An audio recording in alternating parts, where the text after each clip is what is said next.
Thank you, Dr. Fowzia, for sitting with me today. I'm hoping we can talk about the fight you've engaged in for your beloved sister and her release, things that you've learned about the American justice system and those that are working in league with it, and perhaps what others can do in solidarity with your own efforts. But before we get into that in earnest, I'm hoping maybe you can give us an accurate picture of who Dr. Afia is. So much has been said about her over the decades. And of course, as her sister, someone who's grown up with her, she can talk about her. Right. First of all, thank you so much, Paul, for having me and for sparing the time for listening to my sister's plight. Aafia Siddiqui is my younger sister. For me, she's the youngest of three. And since she was little, she was outstanding. If it was her school career, she was amazing and always first in class, all meritorious awards. And if it were any extracurricular activities, eloquence contests, usually her classmates and all would say, okay, if Afia is participating, then let's see who's second and third. And then at the national level, she made a name for herself with the same thing. So she kind of excelled at everything that she went into. And she went into that with a passion. She had a love when she was little for her dolls. She just loved dolls and played with them. So if anything would happen to her doll, and our older brother found it very amusing, as most brothers do, it's like kind of their life's mission to tease their younger sisters. And so all he needed to do was just take his doll and shake her a bit, or maybe turn her upside down, and Afia would go all nuts. She'd be crying, and she'd go to our dad and say, you're a doctor, you fix it up now, and that. And my dad would have to go through the whole ritual, and only then would she calm down. And it's kind of ironic, but she was just passionate about anything that she would do. And she loved to teach. And when it came to Pakistan, and there, again, she excelled at everything she did. And then she went to the U.S. for higher studies after her 12th grade. And she went to the University of Houston. She was at the National Dean's List, and bright and brilliant. And then she got a full scholarship at MIT. So she went to MIT and did her bachelor's in biology. And then she went on to do master's and PhD from Brandeis University. And her master's was in learning through imitation, and PhD was separating the components of imitation. And then she came back to Pakistan, and the purpose for her doing this, so her PhD was cognitive neuroscience and education. So the departments, the research was that to make learning efficient. Because she felt that one of the reasons Pakistan is such a third world is not because it doesn't have intelligent or bright people. It's because of the education system, and she wanted to make an evolution, an educational revolution. That was her dream, and that is what she had. She went back to Pakistan. She lobbied for that. She actually got a donation of a big piece of land, acres, to make an education city, as she called. And she was going to Islamabad with her 3 children. So, I mean, it's just ironic. Someone who would cry and go nuts over a doll. Imagine if something happened to any of her kids, what she would go through. And so with her 3 children, Ahmed, who was 6 years old, and Mariam, who was about 3.5, and baby Suleiman, who was just 6 months old, in her lap. And she was going from Karachi to Islamabad with her education system, and she never reached Islamabad. And while my mom here, I was in the U.S. at that time, And my mom was here, and she got threats. And when she didn't arrive, obviously she started calling and what happened. And so she got threats to keep quiet. Otherwise, there will be like 4 dead bodies outside. And but she still went on asking, the Senate chairman whom Afia was going to meet and all of that. And so, the police and all of that. But it was just as if Afia and her 3 children vanished. It just like disappeared off the surface of the earth. And it was a very difficult time, and we kept looking for that until suddenly I was doing my rounds at Hopkins, and I saw on the TV screens, which are like on, in most of the wards and all. So I saw Tom Brockhaw's morning show, and there he is flashing picture of Afia and saying that, she's been handed over, she's been captured from Karachi and being handed over to the U.S. And I was just, it felt like, the ground beneath me is just crumbled off, and I'm in some kind of an earthquake or something. And so that's what happened. And now we know what happened is she was abducted, like at that time in 2000, this is 2003. And then from that happened. And then there was again silence. Complete silence, however much we would ask, what happened? Where is she? Is she dead? Is she alive? But we didn't know. And that was 2003. Until 2006, we didn't know anything about that until there was a book written by Muazzam Beg in which he mentioned the screams of a woman that he had heard. And when he came out, he asked, because at that time when he was told that it's your mom, it's your sister, it's your daughter. But when he came out, they said it's a Pakistani woman, Aafia Siddiqui, and enemy combatants or something. That's the name of the book. And I read that, so I contacted them, and then I contacted Amnesty, and I contacted everyone and anyone that I could and raised a whole thing. So by 2008, we managed to garner enough support to get people moving, get Amnesty International involved, the Human Rights Corporation involved, and the High Court in Pakistan ruled habeas. We filed the habeas, and they ruled that, the government has to take a stand. And then the House of Lords in the UK. And while all this is happening, we get a news that your sister's been found and she's shot. And we're like, what about the children? And the bearer of the news is like, what children? Like, what do you mean, what children? So that's what we went through. When someone dies, you have closure.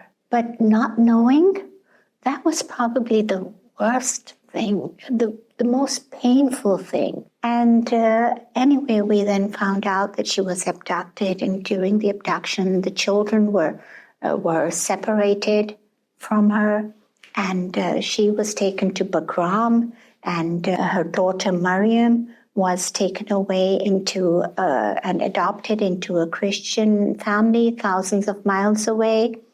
And Ahmed, 6-year-old, was put into a prison. And we now have those locations, we have the witnesses, and our lawyer, Clive Smith, has been to Afghanistan 4 times now since and unearthed all these places. It's pretty much found Josh and Natasha, with whom Mariam was.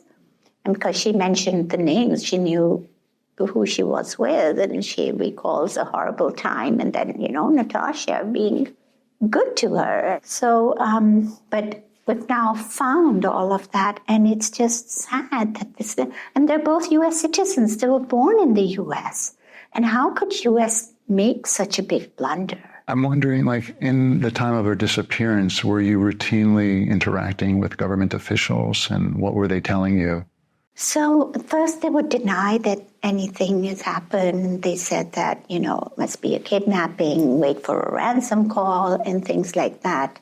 But then after Tom Brockaw's show and that, we again contacted the FBI. We did all of that, but no one would give us any concrete answer. No one would. It'd go pillar to post. Absolutely no answer. Only to hear when Yvonne Ridley, a British journalist, actually found out, and more people were released from Bagram Air Base, the screams of prisoner 650, and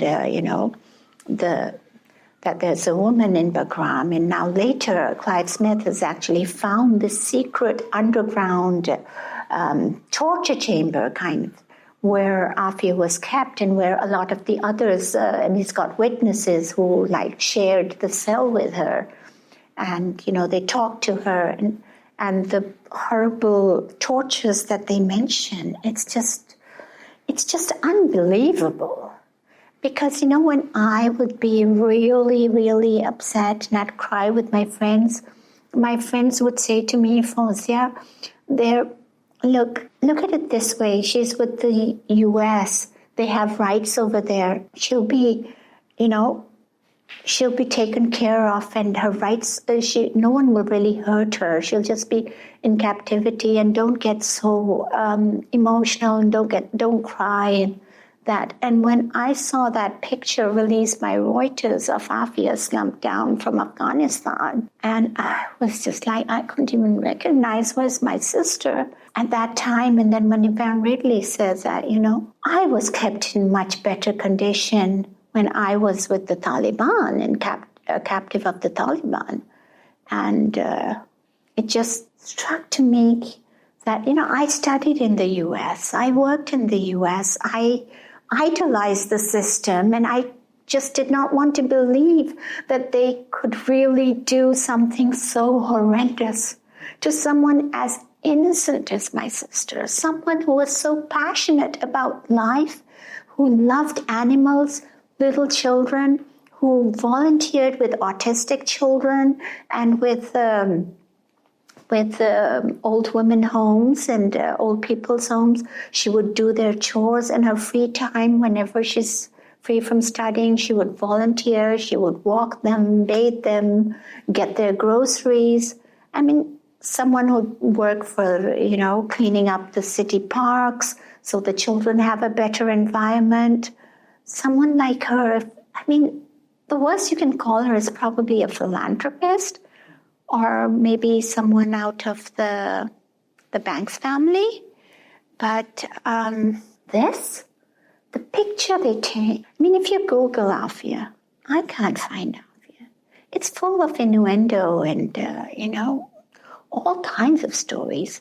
There are people who have raised her to sainthood, and there are people who have demonized her to even finding her name in the Bible and joining her with the Antichrist and God knows what. You sort of allude to it, I feel, indirectly a moment ago about how you used to see the U.S. I'm wondering how your views on the justice system, the American justice system, changed from the time before the disappearance to where we are today. Well, I realized, obviously, every system has its flaws and nothing is perfect.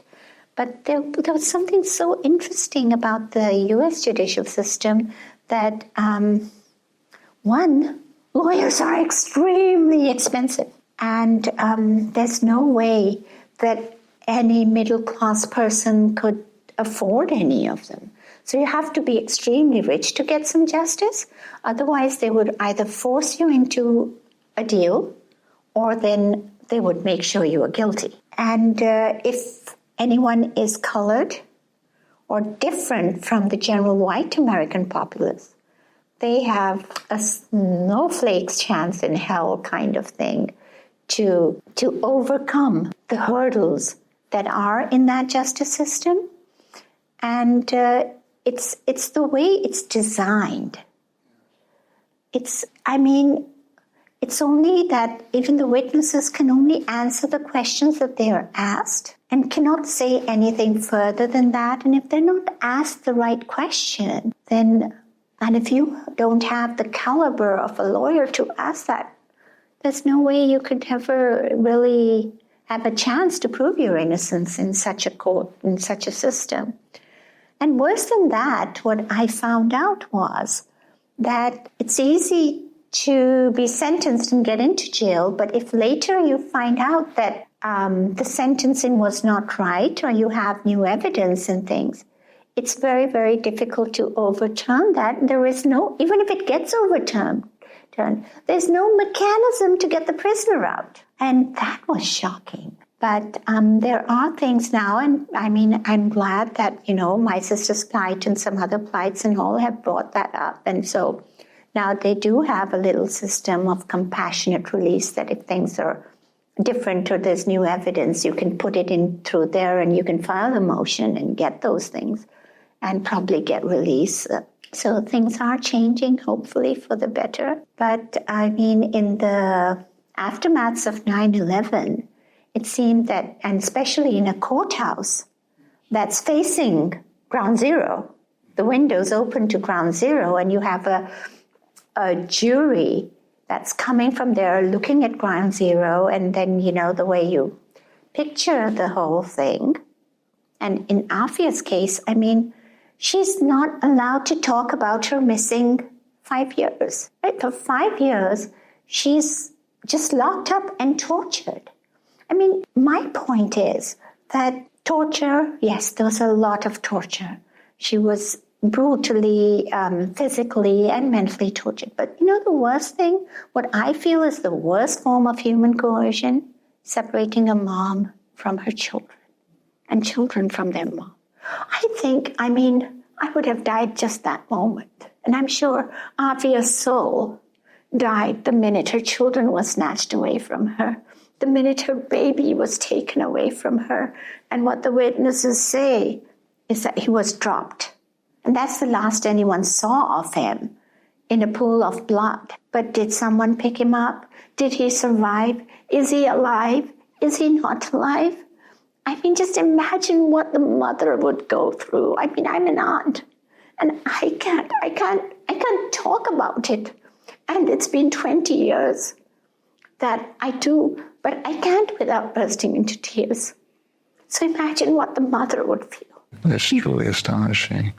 At any point did they give you a so-called reason why she disappeared? So they didn't give any reason. Obviously, they just, it was one cover-up after the other cover-up. So she's in Bagram, but when the world gets their eyes on Bagram and want to know who this Aafia Siddiqui is, she gets shot.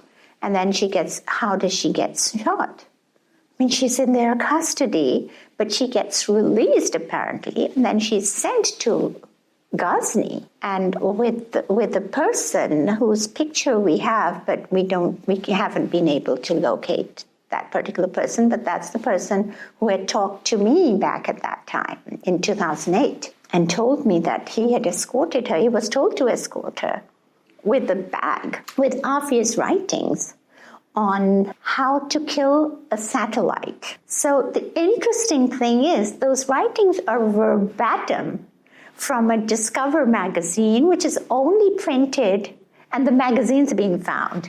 So Clive has a picture of that, has the magazine, and 2 pages down that, in Aafia's writing, Aafia's actually written in that magazine. And how did she get that? In Bagram.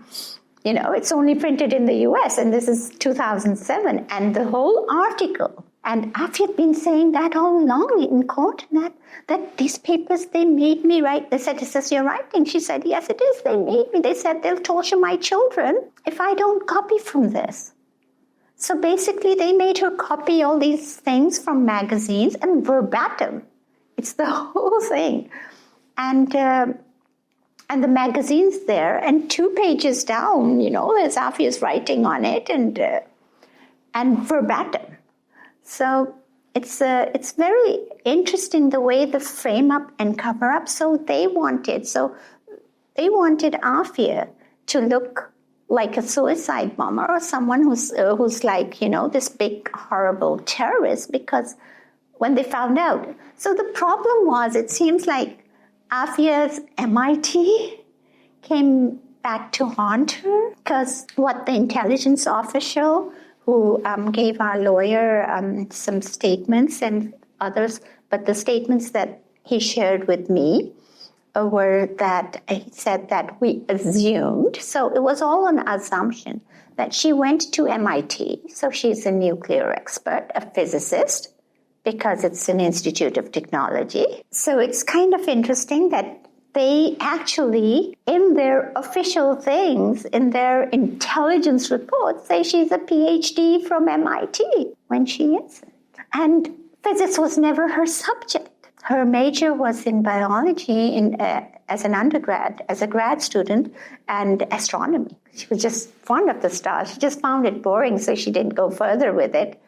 But she wanted to learn about those so she could incorporate it in her further curriculum and that. So the interesting thing is, they said that she's a PhD. She has knowledge of nuclear weaponry, and when they found out that she doesn't, so they made her just copy things out of magazines to make her look like what they had painted. And then they said that they saw some witness had called them and said that there's a woman who's transporting blood diamonds from Liberia for Al-Qaeda. And at that time, someone said it's a woman wearing the headscarf. So someone identified that it's Afia, probably. So then that adds up.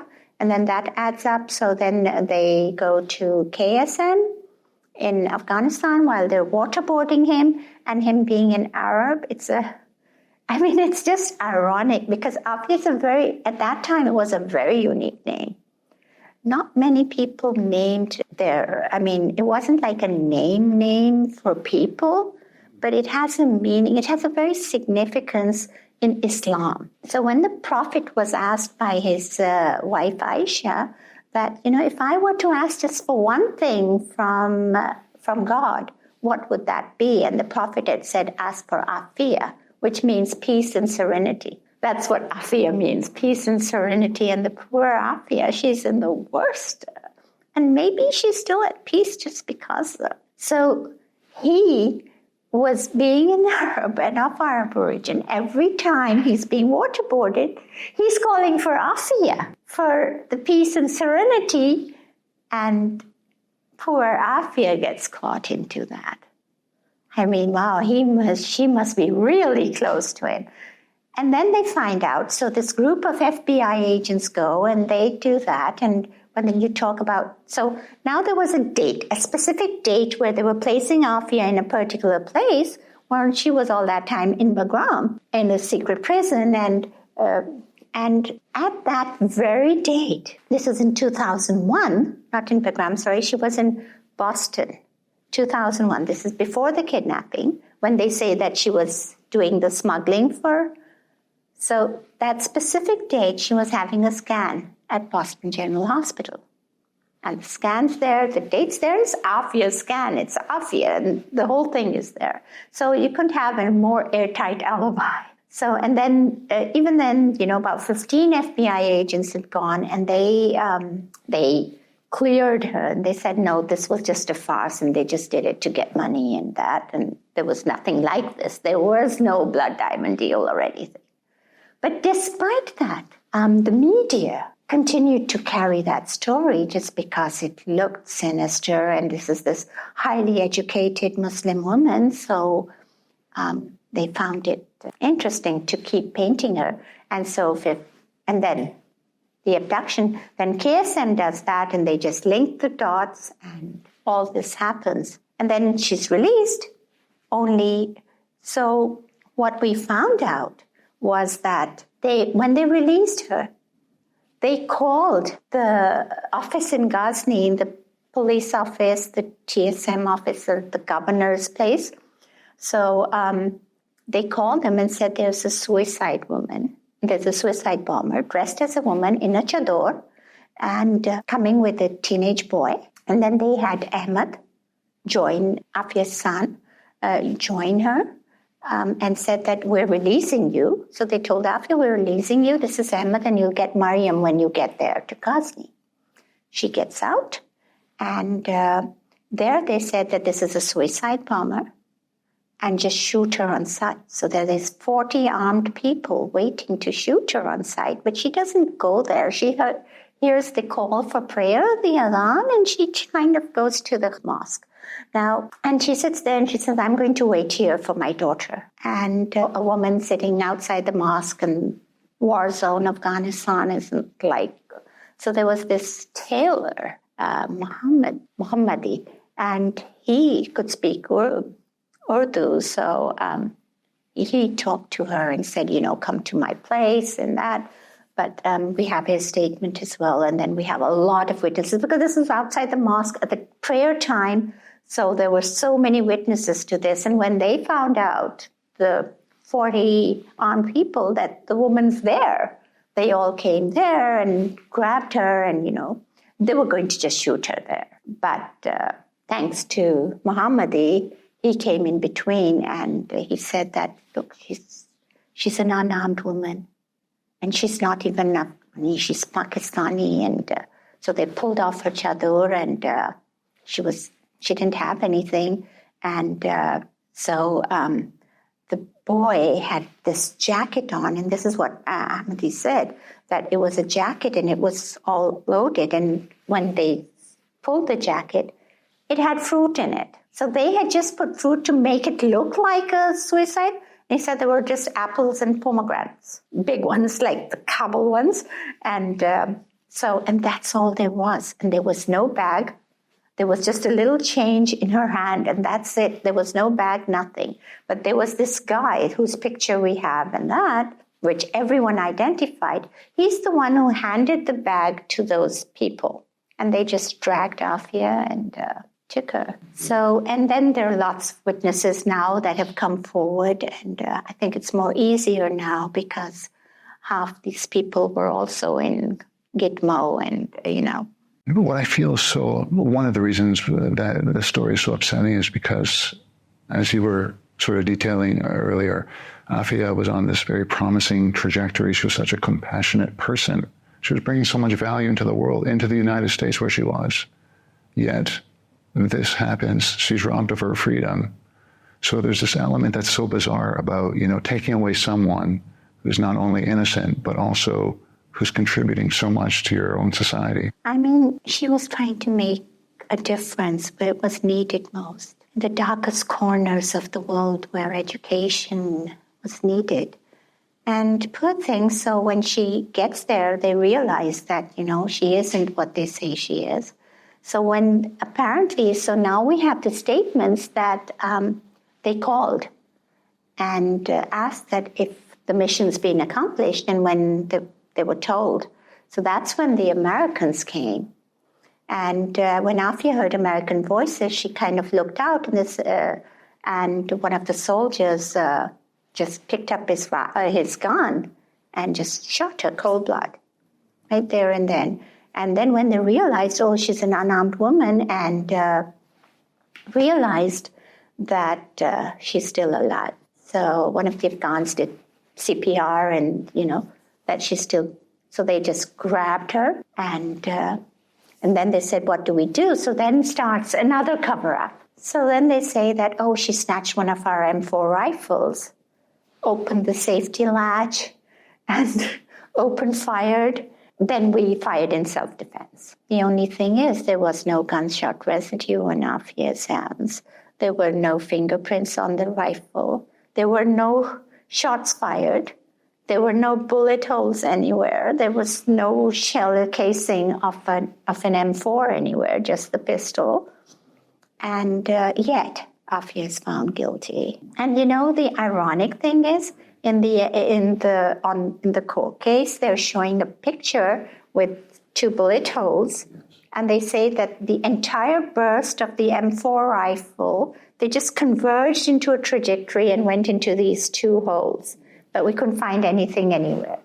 But the irony of the thing is that a video of the same room 2 days before has the 2 holes there, and still Afia is found guilty. Do you feel that over the years the mainstream media has paid enough attention to these facts, these very obvious facts? For example, that there's no real evidence that's linking her to any of these terrorism-related or violent crimes that she's been accused of? Unfortunately, none of the Western media, most of the Western media have just been very busy trying to malign her, trying to make her look like the worst person on earth, call her the Lady Al-Qaeda and things like that.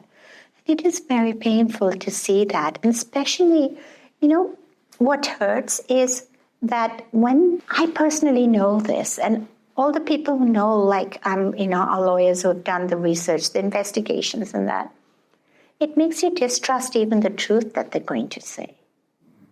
I mean, they lose their credibility, but they're so consumed with their superiority that what they forget is within the hearts of the people, they're losing their credibility. You can keep tainting someone, you can keep lying until it looks like a truth or something, but in the end, that's not what you would want. Underlying much of this, the climate of Islamophobia that was so rife in the immediate years after 9/11 in the United States. Yes, I think so. I think it's like a blind aftermath.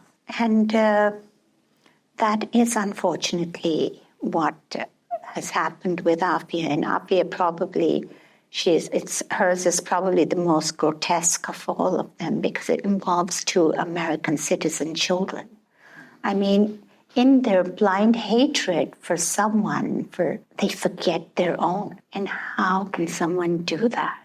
And that's what frightens me. It's almost like it's things like this that make, the greatness go down, taints the whole credibility on human rights and on everything that you talk about. When right there in Texas, just in FMC Carswell, how is Afia treated? She's put in an administrative segregation. It's been 14 years, longest than anyone in the thousands, 9,000 and something women prisoners. And in a place where over the past few years, 13 prison guards, including a Christian minister and a priest, they've been found guilty of rape and the brutal strip searches that they do. Unfortunately, all this is happening within America. It's almost like a legally sanctioned torture chamber. Well, this is sort of the awful irony, I feel, of it, is that it's the polar opposite of the justice system's principle, so-called principle. Right. It's almost unfathomable, really. I'm wondering, I know this is a sensitive question, so I hope it's okay to ask, what was it like seeing Afia the last time you went to see her? When I had spoken to our Prime Minister and I said that, please bring Afia back and, take this step. This was last year. And he said, well, I'm going to try, but I can get you there. Why don't you see her? And I said, I have a picture of her, right? And I don't think, and it was more selfish of me than that. I wanted to see her. I wanted to hold her hand. But I said, I would not be able to bear it, to leave her there and come back. That is going to haunt me, and I don't think I want to do that. But then, if you get an opportunity, and if I thought that maybe I'll just hold her hand and give her a comfort, maybe hug her. So I went, and when I got there, I was shocked because I found out that it's a no-contact visit. So no contact, and it was a very blurred glass, and then when I saw her, and the room, so it's ironic because when the drive to FMC Carswell, there are green pastures and with, sheep grazing, and it looks like such a beautiful, peaceful place with, the coastline at the side. And as you go in, and then the barbed wires start, and then you go in, and then you walk through this narrow passageway into the admin section, and just the minute they open those loud clanging doors, and comes a stench of rotten blood. I mean, it was just very strong. And then they take us into this room on one side, and then there's this glass and a table in between and phone, and then Afia's on the other side. And she walks in, and I just look and I say, who is this? I mean, I honestly did not recognize her physically. I mean, her eyes were sunken. I mean, she had these big, bright, shiny eyes. There was no twinkle. I could barely see the eyes. It was just like this hollow, like the skull, with skin stretched onto it and sunken eyes inside, which you have to like look into. And then her face was scalded, and she had a facial paralysis on one side, and she said she can't hear from the other side, so she got to keep the phone on one side with her hand sagging, and, her hair were just shackled and that. And then I asked her about the commissary, because I send her religiously $300 every month, because their limit is $270. So I figured if at any time maybe I haven't, so she'll have enough, saved up, that she never got any of it. And there was no record of, she said she would sometimes, but they wouldn't allow her to. And that was like, so I came out and I immediately, sent another 300, and Clive, our lawyer, had talked to them and said, we want to see. Then they still haven't, to this day, shared her accounts with us. Where did all that money go? But anyway, the next day when I went, she had a proper scarf on. So that kind of hid the scalding. So the scalding was from a prisoner who threw a mug of boiling water. So basically, so I found out the next day, so she says, and she actually smiled and looked a little, when she smiled, she looked like, she had that little feeling of Afia. And she said, after God knows how many years, I had a cup of tea. Because they get boiling water and they have to buy, if they want tea, they get some coffee, some horrible coffee. But if they want anything decent, they have to buy it from the commissary. But poor Afia was never allowed that, so all she had was boiling water. So they get that boiling water, and so one of the prisoners had thrown it on her, and that's what scalded her. So yes, that was... So the second thing was a little nicer, and so she was, if you want to know what she recognized, she said, you've become skinnier than you were. That was the first thing she actually said. So, and her voice was Afia, but we talked about, she asked about her mom, and our mom had just recently then passed away, but I couldn't tell. She asked about the baby, and I couldn't tell her. And so I kind of changed this topic and, just told her that this is, my mom sent this message to you, and, just made up something. And then the next day was a little better, and when I was leaving, she said, now you're going, when will you be back? And she had tears in her eyes. I had tears in my eyes as I to hold them back.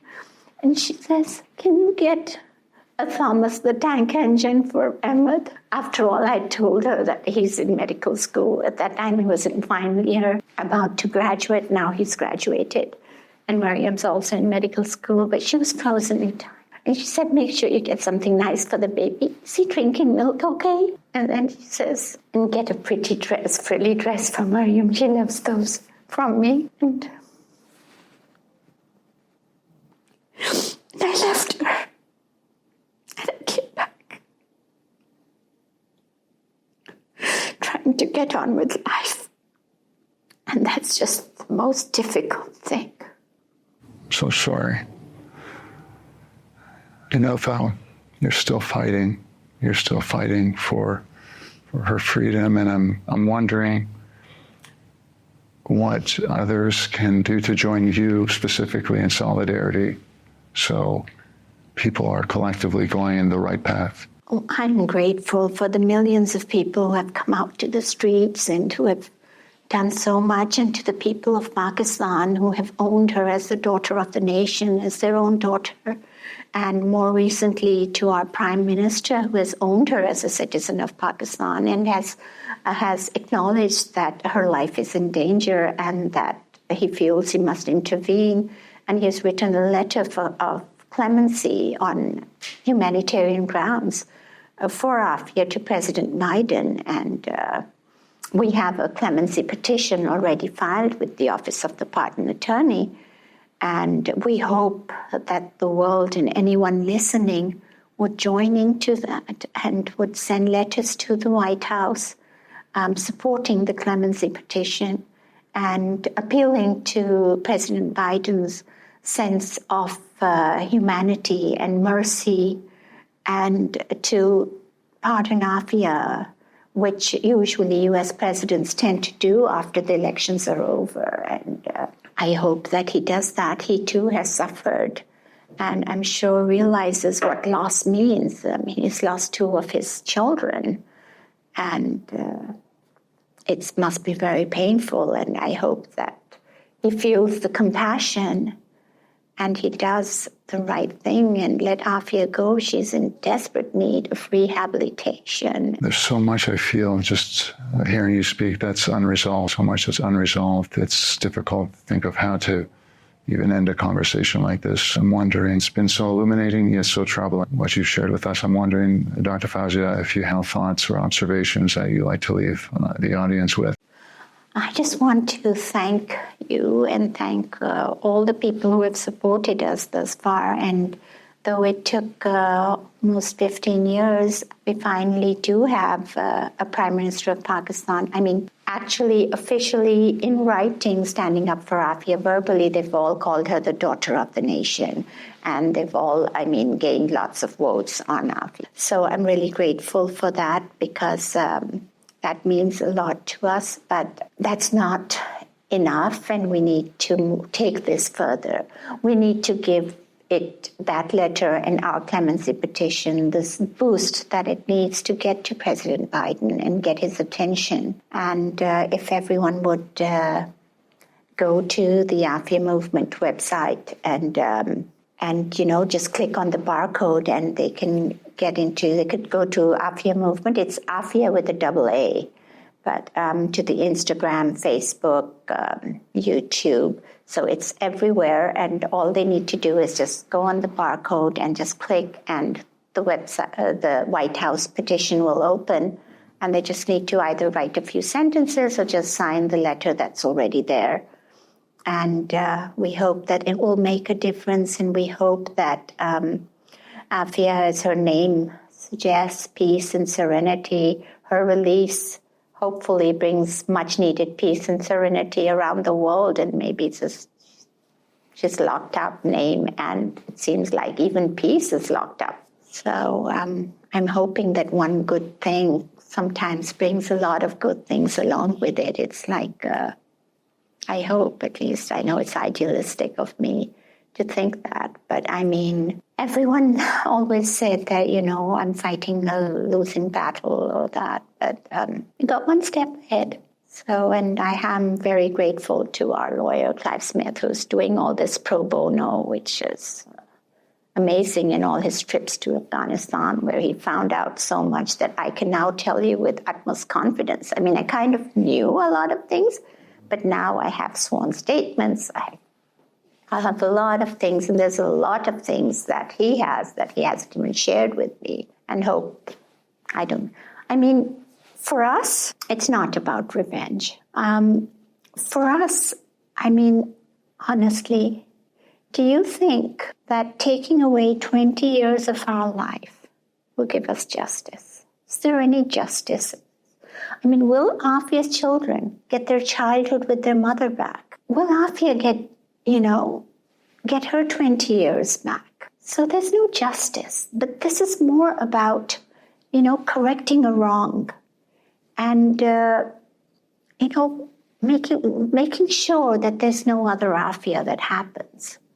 Making sure that the facts get right and presented. Making sure there's a system where people who can't afford a good defense can still get a good defense. So it's about all of the wrongs that need to be right. And we hope that by this we'll accomplish that. And whereas we're way beyond that. We've learned to forgive. This is something that my mom taught us, and I was at one point pretty bitter with especially our own people who had sold her in the first place and helped in kidnapping and all of that. And she said, look, Fowzia, forgive and keep your heart pure. And only then will you be able to survive, and only then will you be able to struggle for your sister. And look beyond whatever mistake. Everyone's human and everyone makes mistakes. Look beyond that. Try to find the good in humanity. And these were her dying words as well. So thank you so much, Dr. Fowzia. I'm very grateful for this discussion and for all you shared with us. Thank you for having me here.